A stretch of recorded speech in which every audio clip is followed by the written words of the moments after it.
Italy में एक 20,000 साल पुराना एक ऑलिव ट्री है और इसका नाम है द थिंकिंग ट्री। और ये देखो ऐसा लग रहा है जैसे ये ऐसे करके सोच रहा है। ये है द थिंकिंग ट्री और ये प्यूगलिया साउथ ऑफ इटली में मौजूद है। फैक्ट नंबर 24, आपको पता होगा ना, आपने सुना होगा कि बहुत लोगों को किडनी स्टोन हो जाता है, ठीक है, किडनी स्टोन्स। तो वो जिनको किडनी स्टोन होता है वो अक्सर कहते होंगे कि उनको यहाँ पेन हो रहा है किडनी में। तो किडनी स्टोन से पेन क्यों होता है? अगर स्टोन है तो अगर गोल गोल स्टोन टाइप का छोटा छोटा पार्टिकल होगा तो उससे पेन क्यों होगा? बट ना, वो स्टोन गोल नहीं होता है, वो देखो ऐसा होता है। ये है magnified image of kidney stone और देखो ये कुछ ऐसा होता है। और यही रीजन है कि किडनी स्टोन इतना पेनफुल क्यों होता है, क्योंकि ये देखो ऐसा शार्प होता है। किडनी स्टोन ये होता है, न कि गोल गोल होता है जो हम लोग सोचते हैं कि हाँ किडनी स्टोन वैसा होता होगा। तो ये है किडनी स्टोन का एक एक्चुअल मैग्निफाइड इमेज।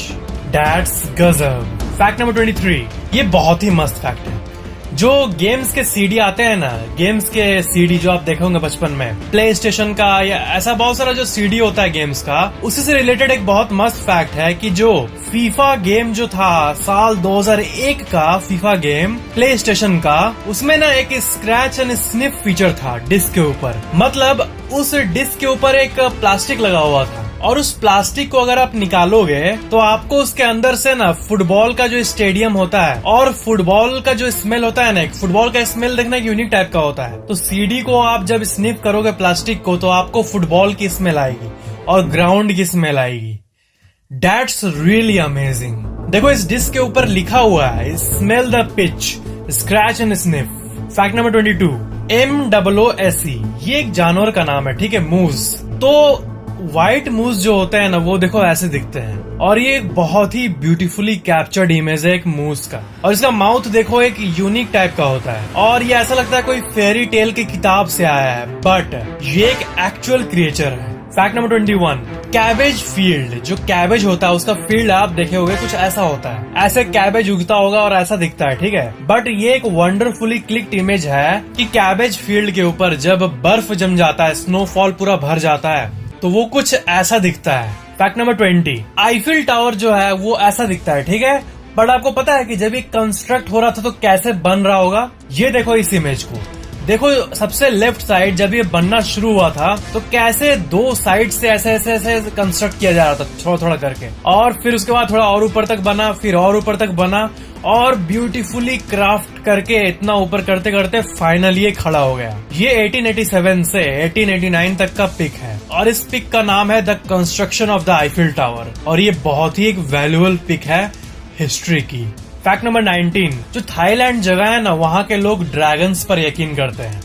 ड्रैगन्स जो कि मुंह से आग निकालते हैं। तो वहाँ पर एक ना लॉर्ड बुद्धा का मंदिर है थाईलैंड में और उस बुद्धा टेम्पल के चारों तरफ देखो ऐसे एक ड्रैगन का स्ट्रक्चर बना हुआ है और ये 17 मंजिला एक बिल्डिंग है और ये देखो कितना ब्यूटीफुल लगता है। ये पूरा रैप करके ये पूरा एक ड्रैगन उस पूरे बिल्डिंग को पूरा रैप कर दिया, पूरा घेरा हुआ है उसको। फैक्ट नंबर 18, जब भी हम लोग स्पाइसी फूड खाते हैं ना, देखना आपको एक मस्त सा फील होगा। स्पाइसी फूड खाने से ही ना अच्छा फील होता है, मजा फील होता है। पता है क्यों? क्योंकि ब्रेन केमिकल्स तो बहुत सारे होते हैं। एग्जाम्पल लू तो famous dopamine, endorphin, serotonin, DMT।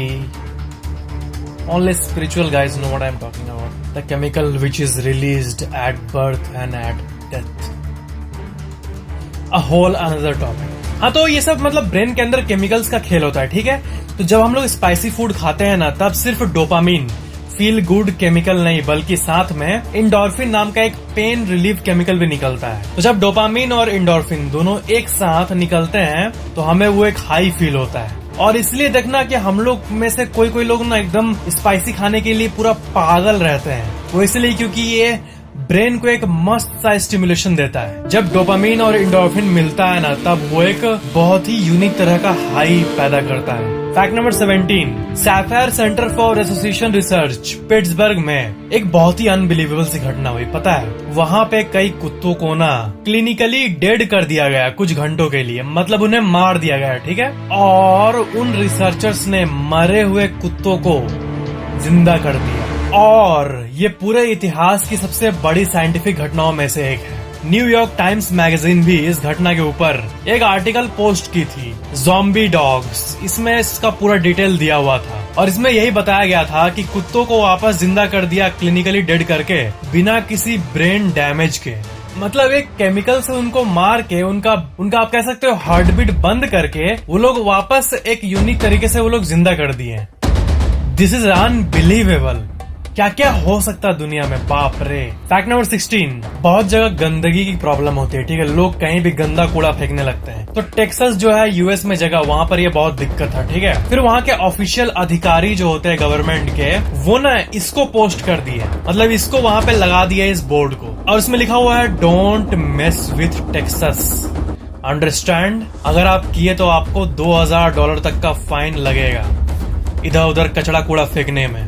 आपको यकीन होगा सिर्फ इस बोर्ड के चलते ना वहाँ पर जो कूड़ा फेंकने का जो एक हैबिट था लोगों का, वो 72% तक घट गया, पता है। रियली इंडिया में भी हर जगह लगा देना चाहिए। मान लो कि कोई दिल्ली के किसी एरिया में अगर कूड़ा ऐसे ही लोग अंधाधुंध फेंकते हैं ना, तो वहाँ पे लिख दो डोंट मेस विथ ये कोई भी जगह का नाम। हमारे साथ पंगा मत लो। अगर आपने पंगा लिया तो आपको $2000 मतलब वही 1,30,000 रुपए का फाइन लगेगा। मैं भी लोग सुधर जाए। फैक्ट नंबर 15, जब भी हम लोग बात करते हैं किसी भी चीज का, किसी भी एज का, तो हम लोग ऐसे बोलते हैं ना बिफोर द प्रेजेंट एज, मतलब आजकल के दुनिया के पहले, बिफोर प्रेजेंट। मैंने आपको मोमेंट के बारे में वो बताया था कि जस्ट अ मोमेंट, इसका टेक्निकल मतलब होता है 90 सेकेंड्स। वैसे before the present age there was this. तो ये प्रेजेंट एज टेक्निकली किसको डिफाइन करने के लिए ये यूज किया जाता है पता है? इसका आंसर है 1950। साफ साफ आंसर है 1950। साल 1950 के बाद को प्रेजेंट एज बोला जाता है। मतलब जब से एडवांस होना शुरू हुआ था दुनिया, ठीक है, उसके पहले का ओल्ड एज माना जाता है, 1950 के पहले। तो ये था एक टेक्निकल मतलब जो कि आपका बहुत काम आएगा रेफरेंस जानने में किसी भी टाइम पीरियड का।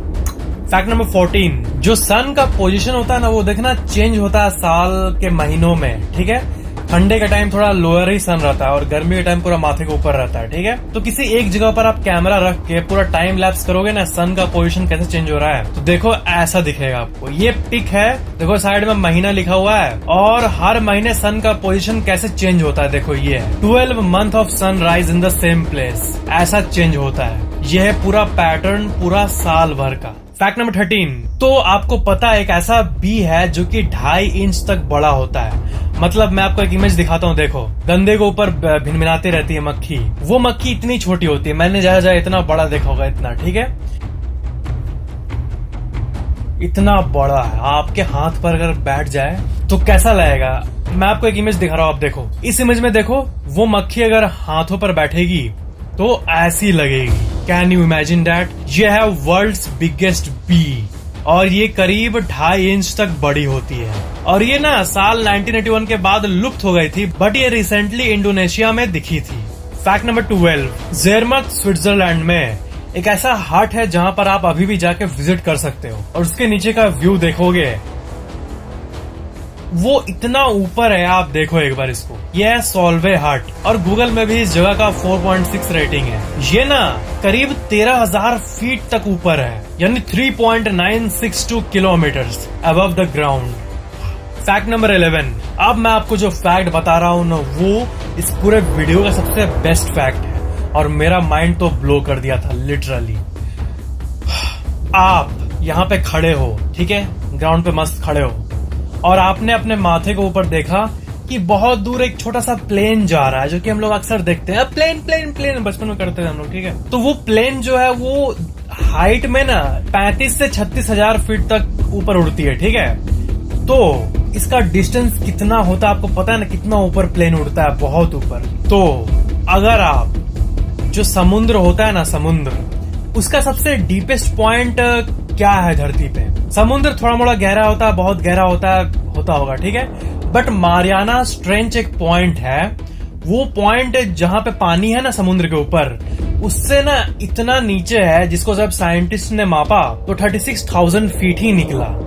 मतलब आप जितने ऊपर प्लेन को उड़ते हुए देखते हो, उतना ऊपर, उतना गहरा नीचे मारियाना ट्रेंच है। मतलब समुद्र में कितना पानी भरा हुआ, इतना लेंथ तक। मतलब सोचो आप जाओ यहाँ से एरोप्लेन तक आपका पूरा पानी भरा हुआ है। मतलब समुद्र में टन्स टन्स वाटर, अमेजिंग है समुद्र।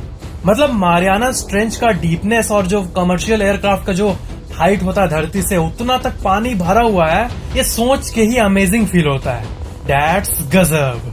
फैक्ट नंबर 10, जो एप्स होते हैं ना, ये एप्स तो ना आजकल के दुनिया में तो छोटे मोटे एप्स दिखते हैं हमें, बट पुराने जमाने में ना कुछ ऐसे एप होते थे, देखो इंसान से भी इतने बड़े, और ये करीब 1 लाख साल पहले थे, एग्जिस्ट करते थे, और इनको कहते हैं जाइंटियोपैथिकस। और देखो इनका साइज, ये इतने बड़े होते थे लगभग, और इनका वेट 400-500 किलो तक भी होता था।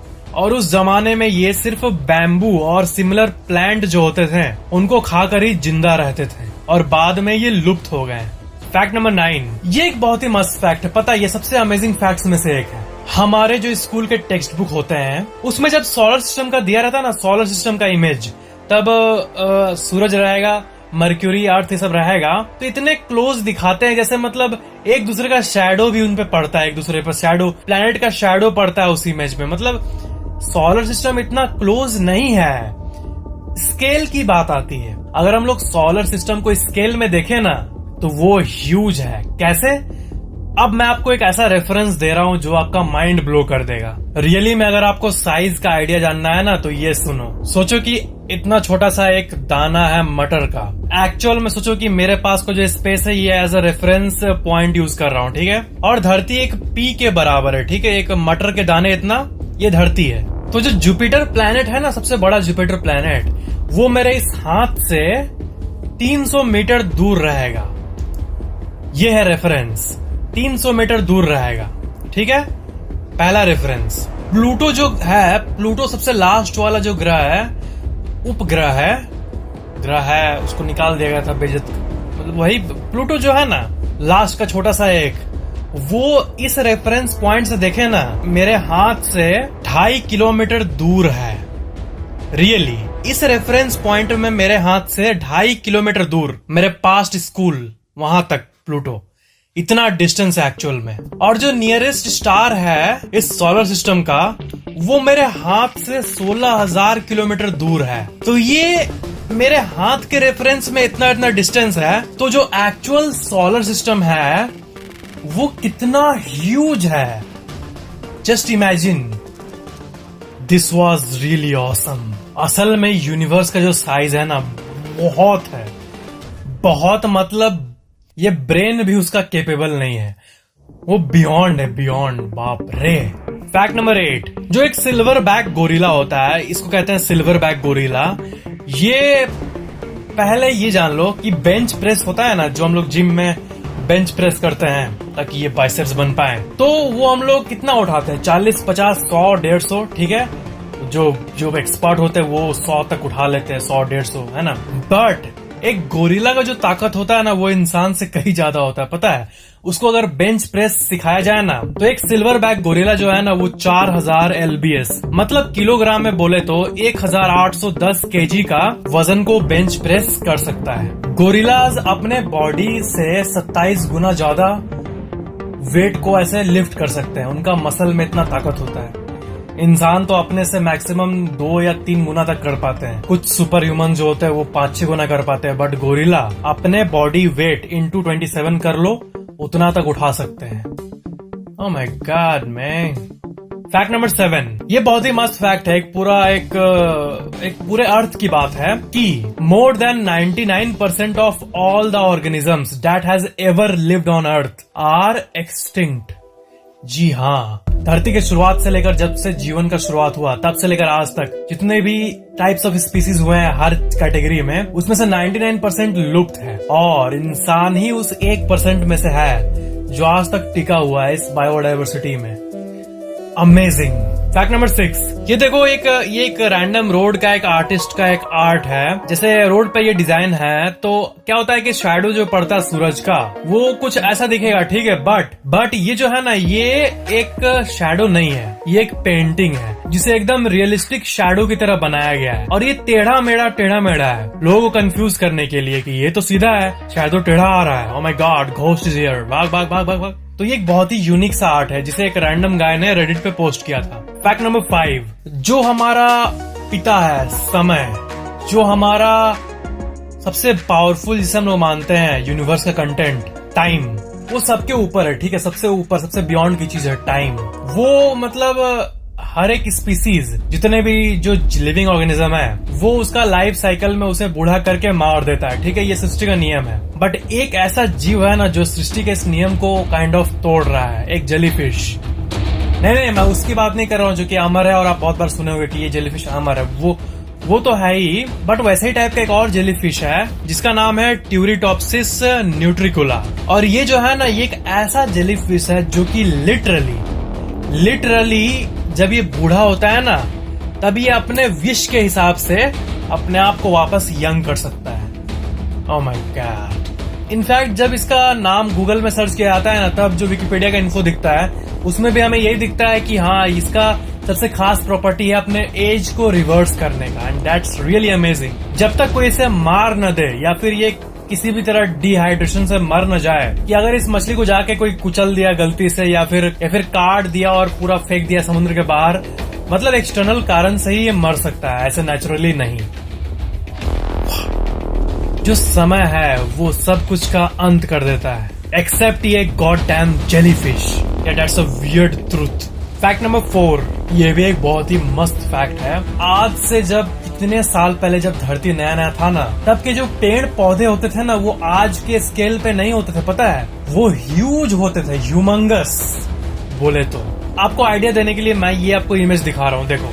ये उसी टाइम का पेड़ का एक कंसेप्ट इमेज है, ठीक है। यहाँ पर आप देखो लाल कलर का शर्ट पहना हुआ एक इंसान, और यहाँ पर देखो पेड़ का स्टेम है, और ये देखो कितना बड़ा और कितना मोटा है और कितना बड़ा है, कितना लंबा है, कितना चौड़ा है, बाप रे बाप। उस टाइम के जो नॉर्मल पेड़ होते थे, like it's no big deal, वो इतने बड़े होते थे डिफॉल्ट में। बाद में ये सब छोटे होते गए। अजीब नेचर है। उन पेड़ों को साइंटिस्ट्स कहते हैं, पता है क्या? Ancient giants. Fact number 3, light pillar. आपने मार्वल के बहुत सारा मूवीज देखा होगा सुपर हीरो का, उसमें ओडिन या फिर जो भी ये ग्राफिकल सीन होता है ना, वो आप देखे होगा कि मतलब आसमान में लाइट निकल रहा है, पूरा एक फिल्मी सा सीन होता है ना। इसमें धरती का ग्राउंड यहाँ है, आसमान है, और दोनों का लाइट से कांटेक्ट हो रहा है, टेलीपोर्टेशन हो रहा है। और आप देखो एक इमेज को, कुछ ऐसा दिखता है ना, ये जो CGI होता है। बट मैं आपको एक बहुत वियर्ड बात बोलने जा रहा हूँ कि जो इमेज आपने अभी देखा, ये ना एक्चुअल इमेज है, ये एक क्लिक फोटो है, रियली।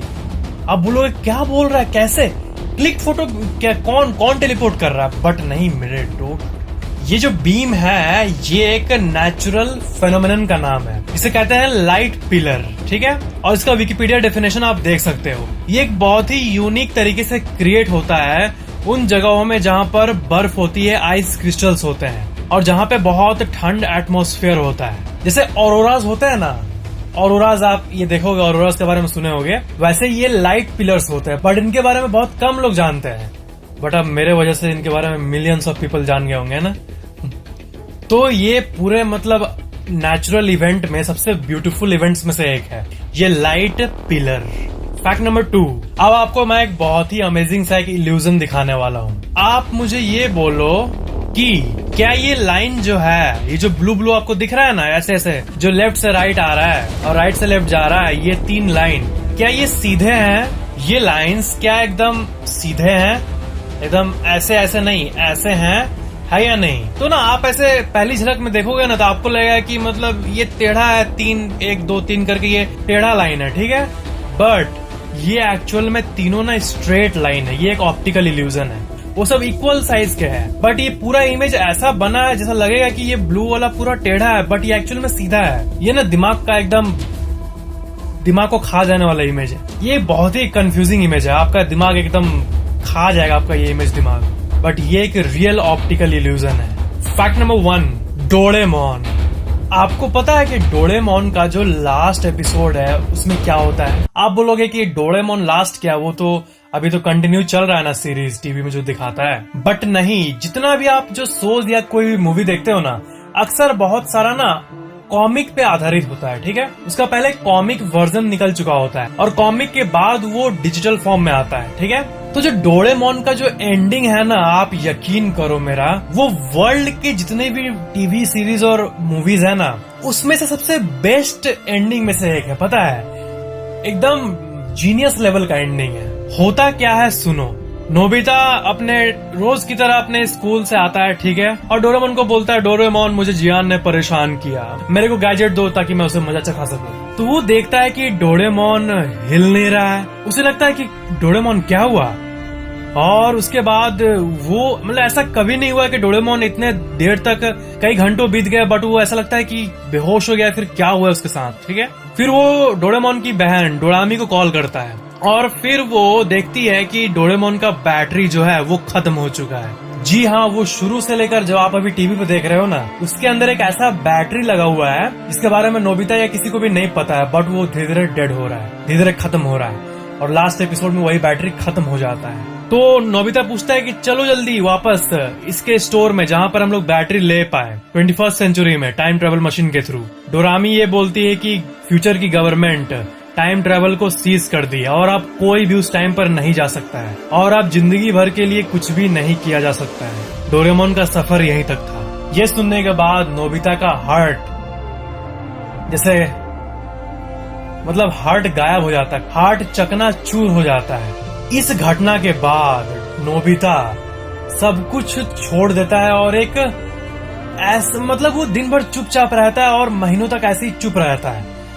उसका जान जा चुका है, डोरेमोन जा चुका है। वो अपना फ्रेंड फैमिली सब कुछ से दूर हो जाता है, कमरे में बैठा रहता है, ठीक है। और फिर नोबिता ये तय करता है एक दिन कि मैं उसी बैटरी को बना के रहूंगा खुद से, वो भी आज की रिसोर्सेज को यूज करके। चाहे मेरे को जिंदगी में कुछ भी करना पड़े, मैं ये करके रहूंगा, नहीं तो मेरे जीने का कोई मकसद नहीं है। और इसके बाद एक ग्रेजुएशन सीन दिखाता है कॉमिक में, इसमें वो ग्रेजुएट हो रहा होता है और सब लोग अपने ग्रेजुएशन को सेलिब्रेट कर रहे होते हैं, और उसमें ना नोबिता टॉप किया होता है इन टर्म्स ऑफ मार्क्स और एकेडमिक परफॉर्मेंस, और वो उसका एक्सप्रेशन एकदम सैड होता है। हाँ, सब आगे बोलते हैं नोबिता तुमने टॉप किया है, वो बोलता है हाँ ठीक है ओके, लेकिन मेरे को अभी काम है, मैं जा रहा हूँ, मैं सेलिब्रेट नहीं कर सकता अब तुम लोगों के साथ। उसको वही बैटरी बनाना होता है, और सुजुका भी उससे इम्प्रेस हो जाती है और हमेशा नोबिता के आसपास रहती है उस टॉप होने के घटना के बाद से। वो उसको लाइक करने लगती है पूरे हार्ट से।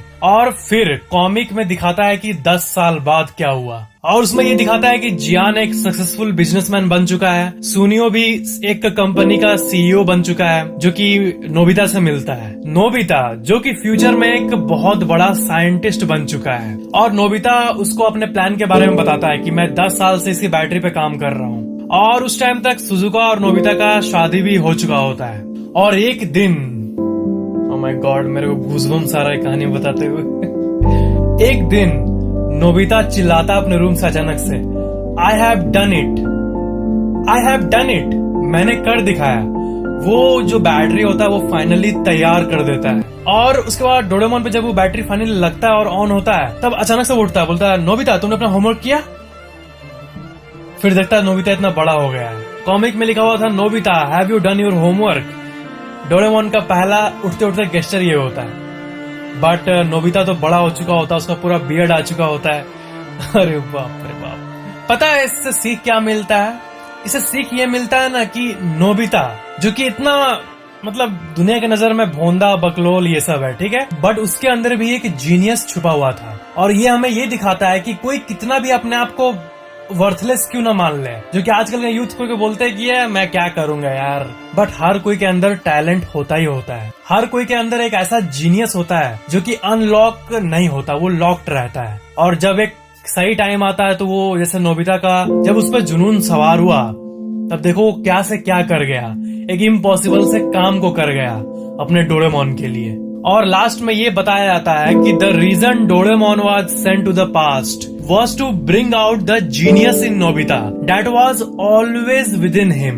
वो जीनियसनेस नोबिता के पास ना हमेशा से था, बट वो उसको आइडेंटिफाई नहीं कर पा रहा था। आप में से हर कोई ही जीनियस है, बस वो एक अनलॉक्ड स्टेट में है, और जो आप लोग देखते हो, जिनका आप तारीफ करते हो, उनका अनलॉक हो चुका है। और लॉक या अनलॉक ये सब आपके हाथ में है, आप क्या करते हो अपने लाइफ के साथ। अगर आप सब कुछ दिमाग लगा के करते हो अपना फ्यूचर प्लानिंग ये सब, तो आप जीनियस हो। और आप अगर दिमाग नहीं लगाते हो, हर कुछ को कैजुअल लेते हो, तब आप कम इंटेलिजेंट हो, बस यही। और हाँ, मुझे आपको इन दोनों इमेज के बारे में बात करना था। ये जो इमेज है ये इंटरनेट पे बहुत सर्कुलेट होता है, बट ना ये एक आर्टिस्ट का पिक है, जो कि मतलब इस इमेज का और डोरेमोन सीरीज का ना कोई लेना देना नहीं है।